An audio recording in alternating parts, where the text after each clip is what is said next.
আসসালামু আলাইকুম ওয়া রাহমাতুল্লাহ। প্রিয় দর্শক, আপনারা সকলে কেমন আছেন? আশা করি ভালো আছেন। প্রিয় দর্শক, খেলাপি ঋণ আদায়ে আইন পরিবর্তন হচ্ছে বলেছে গভর্নর।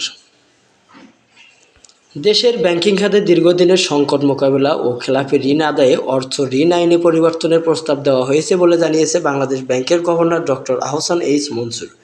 বৃহস্পতিবার 4ই ডিসেম্বর রাজধানীর আগারগাঁয়ে বিডা ও ইউএনডিপির আয়োজিত বিনিয়োগ সংলাপ এ তথ্য জানান। ব্যক্তির বিরুদ্ধে কঠোর ব্যবস্থা প্রতিষ্ঠান চলবে। গভর্নর বলেন, প্রতিষ্ঠান হচ্ছে জাতীয় সম্পদ। এটি একটি ব্যক্তির অনিয়মের জন্য আমরা কোনো প্রতিষ্ঠান বন্ধ করে দিতে পারি না, তবে আইনগত প্রক্রিয়ায় সংশ্লিষ্ট ব্যক্তির বিরুদ্ধে ব্যবস্থা নেওয়া হবে। প্রতিষ্ঠান নয়, ব্যক্তি তার দায় পাবেন। তিনি আরও জানান, এ পর্যন্ত কোনো শিল্প প্রতিষ্ঠান বন্ধ হয়নি, তবে খেলাপি ঋণ আদায়কে কাঠামোগতভাবে শক্তিশালী করতে অর্থ ঋণ আইনে সংশোধনীর প্রস্তাব সরকারকে পাঠানো হয়েছে। ব্যাংক খাত মজবুত করতে ৭০,০০০ কোটি টাকার প্রয়োজন। ব্যাংকিং খাতের বর্তমান চ্যালেঞ্জ তুলে ধরে গভর্নর মনসুর বলে, খাতকে স্থিতিশীল রাখতে মোট ৭০,০০০ কোটি টাকা ৭০,০০০ কোটি টাকা লাগবে। এটি একসঙ্গে পাওয়া অসম্ভব নয়।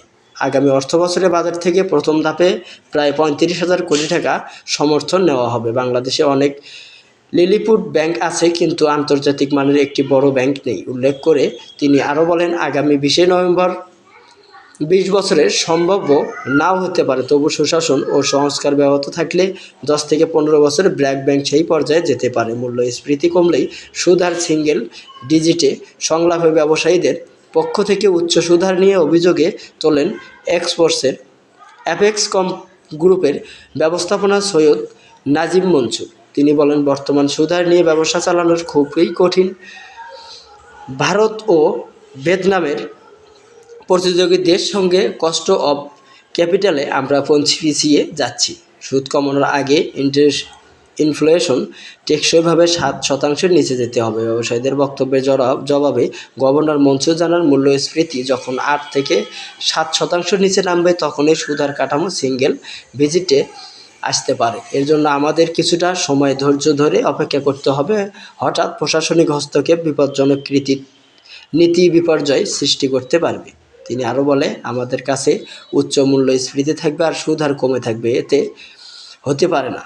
কারণ এখন প্রকৃত সুদ হার নেগেটিভ হয়ে যাবে, তখন কিছুটা রিয়েল ইন্টারেস্ট রেট তৈরি হয়েছে। এটি বাজার স্থিতিশীলতার জন্য জরুরি।